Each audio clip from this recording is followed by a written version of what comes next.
Hello students, मैं हूं प्रदीप कुमार सिंह और एक बार फिर से स्टार कैरियर इंस्टीट्यूट के ऑनलाइन प्लेटफॉर्म में आप सभी का हार्दिक स्वागत करता हूं। बच्चों, आज हम फिर से फिजिक्स क्लास 12th की इलेक्ट्रोस्टैटिक पार्ट्स जो हम लोग पढ़ रहे थे उसके आगे कंटिन्यू करेंगे।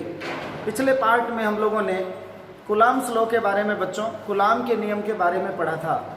आज हम लोग उससे रिलेटेड कुछ टर्म्स, साथ ही उसका वेक्टर रिप्रेजेंटेशन और सुपरपोजिशन प्रिंसिपल पढ़ने वाले हैं। तो चलिए आज की टॉपिक अपनी बच्चों स्टार्ट करते हैं। आज की पहली टॉपिक है बच्चों हमारी डाइलेक्ट्रिक कांस्टेंट। डाइलेक्ट्रिक कांस्टेंट बच्चों, जिसे हम हिंदी में परावैद्युतांक कहते हैं, इसे एप्सिलॉन आर से भी रिप्रेजेंट किया जाता है। इसका एक और नाम है बच्चों रिलेटिव परमिटिविटी, जिसे हम आपेक्षिक विद्युतशीलता हिंदी में कहते हैं। एक बात ध्यान रखिए बच्चों, जो इंसुलेटर होते हैं, कुचालक होते हैं, उसे परावैद्युत कहते हैं बच्चों, डाई इलेक्ट्रिक कहते हैं। यहीं से वर्ड आया है डाइलेक्ट्रिक कांस्टेंट। अब एक बात ध्यान रखिए बच्चों, आप लोग पहले ही समझ चुके हैं कि यदि कोई चार्ज मान लीजिए यहाँ पर Q1 है और यहाँ पर कोई चार्ज मान लीजिए बच्चों ये Q2 है और ये एक दूसरे से स्मॉल r डिस्टेंस पे है और यहाँ पर ये वायु या फिर निर्वात है बच्चों, यानी ये दोनों ही चार्ज बच्चों एयर और वैक्यूम में प्लेस्ड हैं, तो इनके बीच जो फोर्स लगेगा बच्चों F0 जो लगेगा वो क्या होगा 1/4 pi epsilon naught Q1 Q2 upon R square. ये पहले ही आप समझ चुके हैं। अब सपोज कर लीजिए ये किसी मीडियम में रख दिए जाए, ये चार्ज यहाँ Q1 है, ये Q2 है, बीच की डिस्टेंस R है। अब यहाँ पर वायु या निर्वात नहीं है बच्चों, कोई माध्यम है, यहाँ पर ये किसी माध्यम में रख दिए गए हैं, एनी मीडियम आप कह सकते हो, किसी मीडियम में प्लस्ड हैं, रख दिए गए हैं। तो इनके बीच बच्चों जो फोर्स लगेगा उसे हम Fm से रिप्रेजेंट करें, ये वैल्यू क्या हो जाएगी बच्चों 1/4 पाई एप्सिलॉन हो जाएगी। यहाँ पर क्या होगा एप्सिलॉन, यहाँ पर क्या होगा एप्सिलॉन नॉट। ये बच्चों क्या है परमिटिविटी ऑफ एनी मीडियम, जिसे हम एब्सोल्यूट परमिटिविटी बोलते हैं। ये है परमिटिविटी ऑफ फ्री स्पेस और वैक्यूम, यानी आप कह सकते हो या वायु या निर्वात के लिए विद्युतशीलता है, ये किसी माध्यम के लिए विद्युतशीलता है, जो कि हम पहले ही डिस्कस कर लिए थे बच्चों कूलम्ब्स लॉ में। अब ये हो जाएगा Q1 Q2 upon R square, ये हो जाएगी अपनी इक्वेशन नंबर 2। अब इन दोनों का अगर रेशियो ले ले बच्चों, F0 अपॉन Fm की वैल्यू अगर हम फाइंड आउट करें तो वही कहलाती है बच्चों अपनी एप्सिलॉन R। और एप्सिलॉन R की वैल्यू देख लेते हैं किसके इक्वल होगा F0 की वैल्यू। यहां से पुट कर लें फर्स्ट और सेकंड इक्वेशन से, तो क्या हो जाएगी F0 की वैल्यू, देखिए आप यहाँ पे F0 की वैल्यू क्या आ रखी है 1/4 pi epsilon naught Q1 Q2 upon R square. Upon में क्या हो जाएगी बच्चों 1/4 pi epsilon Q1 Q2 upon R square. यहाँ पे हम देखेंगे Q1 Q2 upon R square से Q1 Q2 upon R square cancel out हो जाएगी, 4 पाई से 4 पाई भी कैंसिल आउट हो जाएगी। जो एप्सिलॉन नीचे है ये ऊपर चली जाएगी बच्चों, तो एप्सिलॉन R की वैल्यू हो जाएगी एप्सिलॉन अपॉन एप्सिलॉन नॉट। या इसे ही बच्चों हम ऐसे रिप्रेजेंट कर सकते हैं कि epsilon is equal to epsilon naught into epsilon R. अब आपको फिर से अगर मान लीजिए डेफिनेशन बताना है तो कैसे लिखेंगे हम लोग कि the ratio of electrostatic force between two charges in air और vacuum to electrostatic force between two charges in any medium is known as dielectric constant, या फिर क्या बोल सकते हैं रिलेटिव परमिटिविटी। तो यहां पर आप देखेंगे, यहां से राइट डाउन करेंगे बच्चों, वी नो दैट, हम जानते हैं कि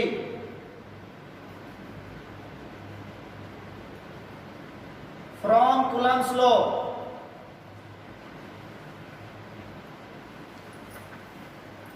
हिंदी में लिख लेंगे बच्चों कूलम्ब के नियम से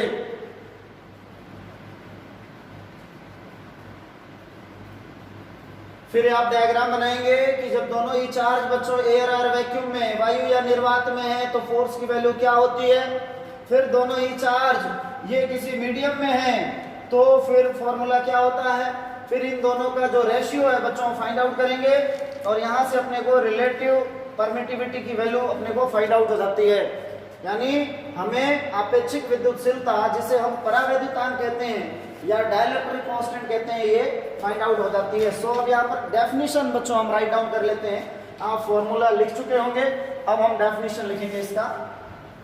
इससे हम क्या पता चलता है बच्चों, डेफिनेशन कैसे राइट डाउन कर सकते हैं देख लीजिए। फ्रॉम सेकंड इक्वेशन से देख लेते हैं बच्चों। सो डबल इन्वर्टेड कॉमा में लिखेंगे आप the ratio of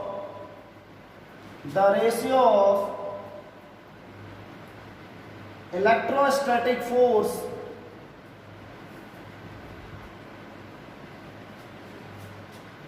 between two charges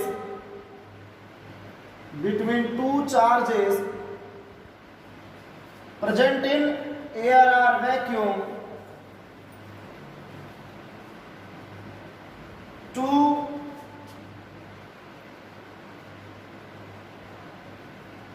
in any medium। जब ये किसी मीडियम में हो तो रेशियो से डिवाइड कर दें तो उसके इक्वल होती है। The ratio of electrostatic force between two charges in air or vacuum to in any medium. यहां पे लिख सकते हैं हिंदी में आप इस फॉर्मूले के बाद, अर्थात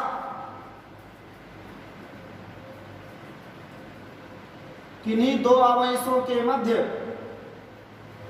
किन्हीं दो आवेशों के मध्य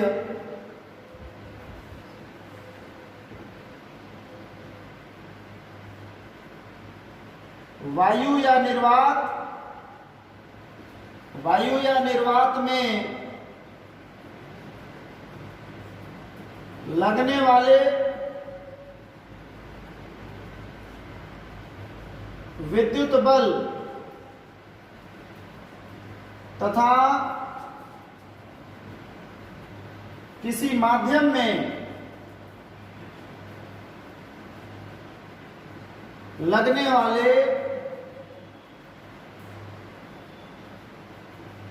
विद्युत बल के अनुपात को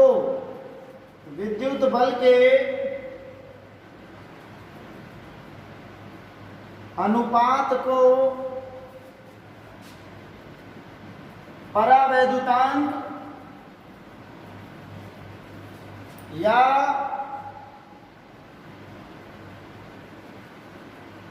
आपेक्षिक विद्युतशीलता कहते हैं।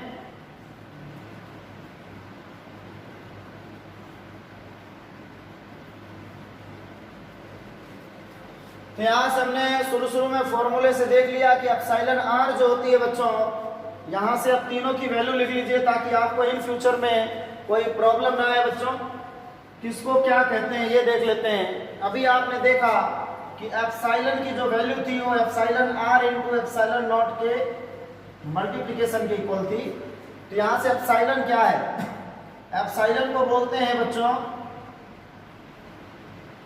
किसी माध्यम की निरपेक्ष विद्युतशीलता।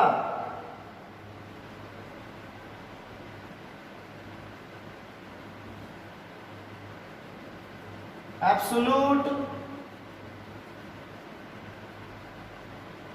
Permittivity of any medium. Epsilon naught क्या है बच्चों, वायु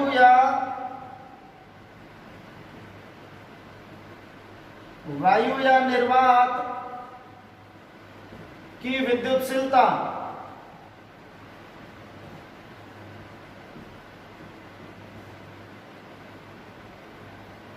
permittivity of air or vacuum. और एप्सिलॉन आर को बोलते हैं बच्चों रिलेटिव परमिटिविटी जिसे हम बोलते हैं बच्चों आपेक्षिक विद्युतशीलता।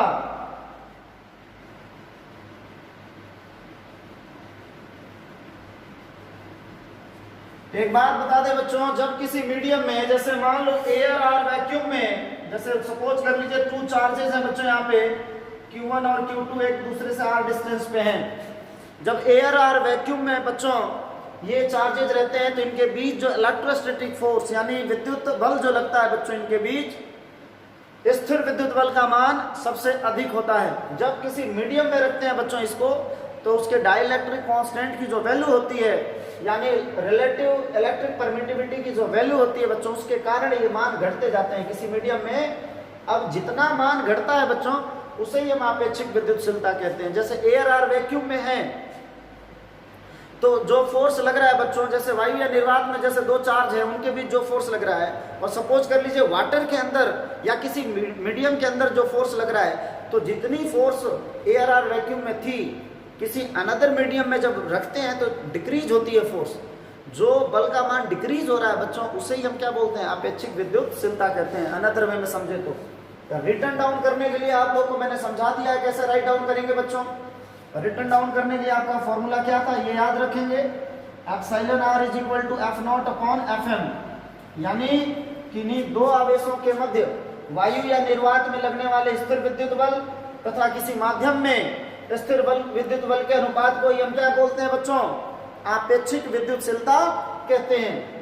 The ratio of electrostatic force between two charges in air or vacuum to electrostatic force between two charges in any medium is known as dielectric constant।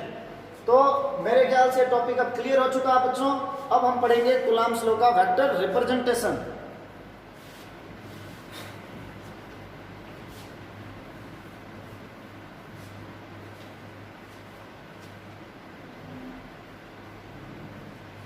अगली टॉपिक है बच्चों अपनी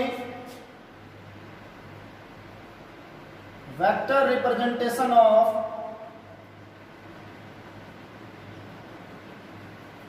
Coulomb's law।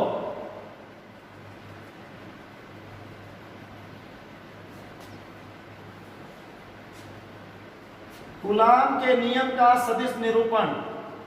कूलाम के नियम का सदिश निरूपण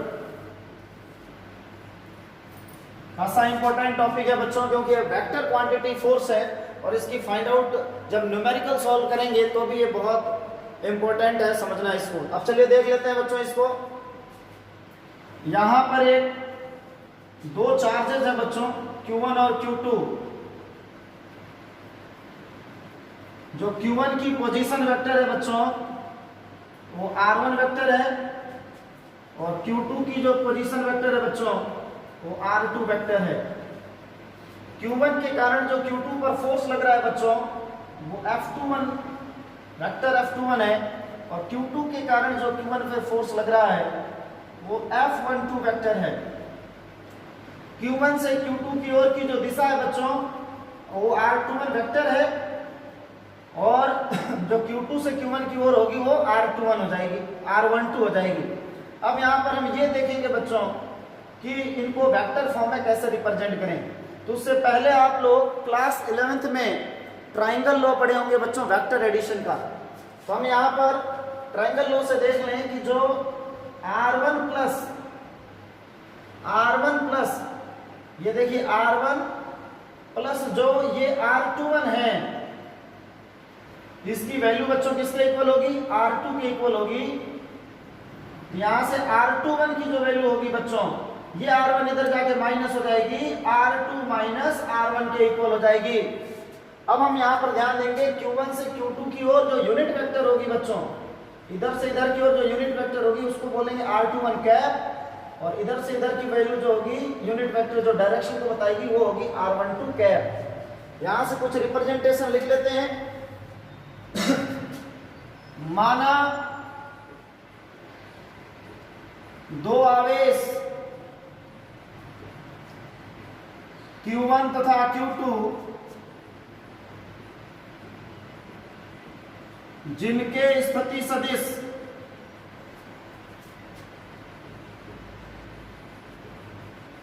r1 वेक्टर तथा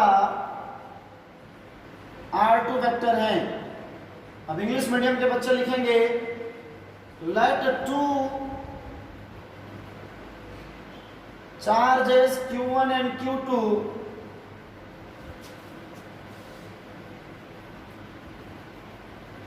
their position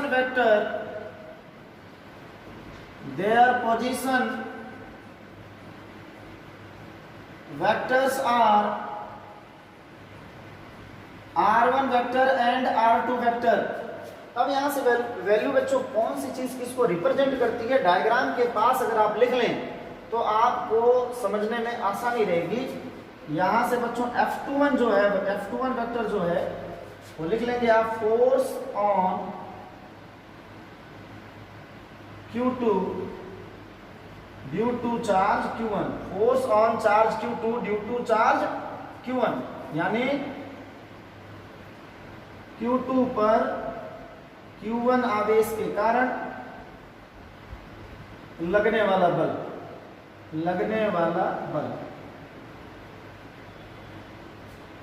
तो यहां से आप राइट डाउन कर लें। थ्योरी में अगर चाहें तो थ्योरी में लिख सकते हैं, डायग्राम के पास चाहें तो डायग्राम के पास लिख लें, लेकिन मैं आपको थ्योरी में ही कंसीडर करा देता हूं। अब मेरे ख्याल से आप लिख लिए होंगे। माना दो आवेश Q1 तथा Q2 हैं जिनके स्थिति सदिश क्रमशः R1 तथा R2 हैं। Let two charges Q1 and Q2 and their position vectors are R1 and R2। अब इसी के नीचे बच्चों आप राइट डाउन करेंगे। बोथ मीडियम हम साथ लेके चल रहे हैं बच्चों, ताकि इंग्लिश और हिंदी मीडियम के बच्चे दोनों ही बच्चों, हिंदी मीडियम के बच्चों को कोई दिक्कत ना हो, क्योंकि इंग्लिश मीडियम के बच्चों के लिए तो मैं राइट डाउन करता ही करता हूँ। हिंदी मीडियम के बच्चों को नोट्स बनाने में कोई प्रॉब्लम ना हो बच्चों, इसलिए मैं हिंदी राइट डाउन करता हूँ। तो कृपया इंग्लिश मीडियम के जो बच्चे हैं वो कोऑपरेट करते रहेंगे। तो चलिए आप देख लेते हैं यहाँ पे F21 क्या है बच्चों, force on charge Q2 due to charge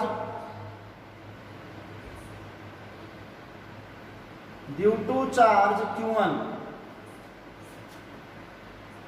Q1 आवेश के कारण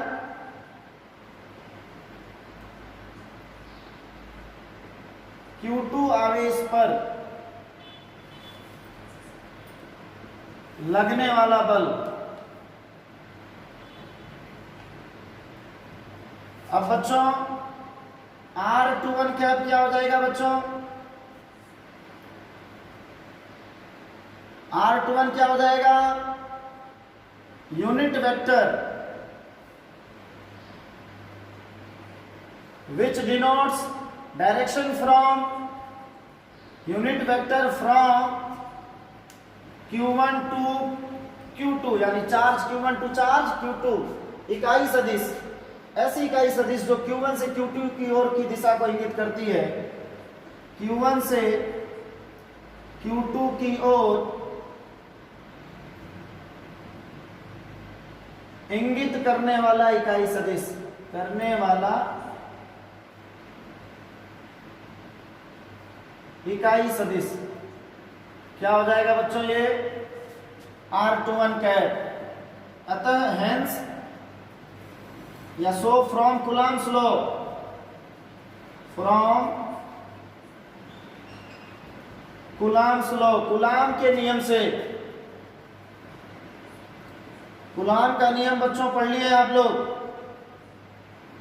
फॉर्मूला भी मेरे ख्याल से आप राइट डाउन कर लिए होंगे, लर्न होगी आपको। चलिए अब लिख लेते हैं। तो वेक्टर F लिखते हैं, साथ ही साथ 21 लिख लेते हैं, क्योंकि हम लोग Q1 से Q2 की ओर निकाल रहे हैं, फ्रॉम कूलम्ब्स लॉ। अब हम वैल्यू निकाल रहे हैं F21। F21 क्या है बच्चों, देख लीजिए, force on charge Q2 due to charge Q1। Q1 आवेश के कारण Q2 आवेश पर लगने वाला बल, यानी Q1 के कारण Q2 पर कितना बल लग रहा है। अब इसकी हम कैलकुलेशन करेंगे बच्चों। तो फॉर्मूला क्या हो जाएगा, 1/4 pi epsilon naught Q1 Q2 upon mod में क्या हो जाएगा बच्चों, R21 वेक्टर का होल स्क्वायर, और ये हो जाएगा बच्चों R21 कैप। आप लोगों को बच्चों अच्छे तरीके से पता है कि R21 जो कैप होगा बच्चों, इसकी वैल्यू क्या होगी, वेक्टर R21 अपॉन मॉड में R21, यानी वेक्टर में जब उसके मैग्नीट्यूड से डिवाइड कर देते हैं तो ही हमें यूनिट वेक्टर फाइंड आउट होती है। तो चलिए बच्चों इसमें राइट डाउन करेंगे आप। इससे क्या पता चल जाएगा कि F21 vector is equal to, इसके बाद बच्चों यहां से हम राइट डाउन कर रहे हैं ताकि अपने इजिली राइट डाउन कर सके। तो F21 क्या हो जाएगी 1/4 पाई एप्सिलॉन नॉट। ये क्या हो गई बच्चों Q1 Q2 अपॉन, अब देखिए R21 मॉड का होल स्क्वायर तो है ही, अब R21 कैप को भी जब वेक्टर फॉर्म में लिखेंगे तो एक मॉड और आ जाएगा नीचे, तो ये हो जाएगा बच्चों मॉड में वेक्टर R21 का होल क्यूब, और यहां हो जाएगा साथ ही साथ बच्चों R21 वेक्टर। अब ये हो जाएगा अपना इक्वेशन नंबर मान लीजिए आप फर्स्ट, या इसी को और आप क्लियर करके लिखना चाहें तो राइट डाउन कर सकते हैं आप इसी वैल्यू को, इसको आप ऐसे भी राइट डाउन कर सकते हैं बच्चों F21 vector is equal to 1/4 pi epsilon naught Q1 Q2 upon, अब इसके बाद लिख सकते हैं R21 वेक्टर, देखिए डायग्राम में R21 वेक्टर की वैल्यू बराबर है R2 माइनस R1 वेक्टर के। तो यहां पर जब वैल्यू राइट डाउन करेंगे बच्चों तो मॉड में क्या हो जाएगी R2 माइनस R1 का होल क्यूब और मॉड का, और यहां पर क्या हो जाएगा बच्चों R2 माइनस R1। ये हो जाएगा अपना इक्वेशन नंबर फर्स्ट। इसी प्रकार बच्चों अब इसके लिए देख लेते हैं Q2 के कारण Q1 पर क्या बल लगेगा बच्चों, सच दैट, हिंदी मीडियम के बच्चे लिखेंगे इसी प्रकार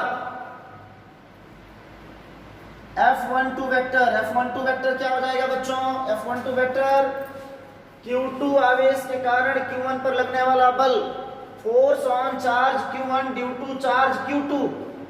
तो ये वैल्यू हो जाएगी 1/4 pi epsilon naught Q1 Q2 upon R12 का होल स्क्वायर, और यहां पर क्या हो जाएगा बच्चों R12 कैप। तो आप यहां पर देखिए जब ऐसे ही इसको सॉल्व करेंगे तो ये F12 की वैल्यू क्या हो जाएगी 1/4 pi epsilon naught Q1 Q2 upon, mod में देखेंगे आप यहां पर देखो R21 था तो R2 माइनस R1 है, यहाँ R12 है तो डायरेक्शन चेंज हो गई है बच्चों, तो R1 माइनस R2 की क्या हो जाएगी होल क्यूब, और यहाँ पे हो जाएगा R1 माइनस R2। बच्चों हम देख रहे हैं कि इन दोनों में ही मैग्नीट्यूड तो सेम है बट डायरेक्शन में चेंजिंग है, यानी इसको हम सेकंड इक्वेशन लिख लें तो हम लिख सकते हैं बच्चों फ्रॉम फर्स्ट एंड सेकंड, समीकरण 1 और 2 से F21 इज इक्वल टू, अब ये हो जाएगा माइनस F12, और इसको इधर भेज दें बच्चों F12 प्लस F21 की वैल्यू जो हो जाएगी वो किसके बराबर हो जाएगी 0, यानी जो Q1 के कारण Q2 पर आवेश लगे चाहे Q2 के कारण Q1 पर लगे बच्चों कोई फर्क नहीं पड़ता है, यानी जो F12 प्लस F21 की वैल्यू 0 के बराबर होती है, यही अपना क्या है बच्चों vector representation of Coulomb's law है। तो आज के लिए बच्चों हम लोग ये समाप्त करते हैं। नेक्स्ट जो पार्ट होगा उसमें हम लोग अपना सुपरपोजिशन प्रिंसिपल पढ़ेंगे। जय हिंद, जय भारत।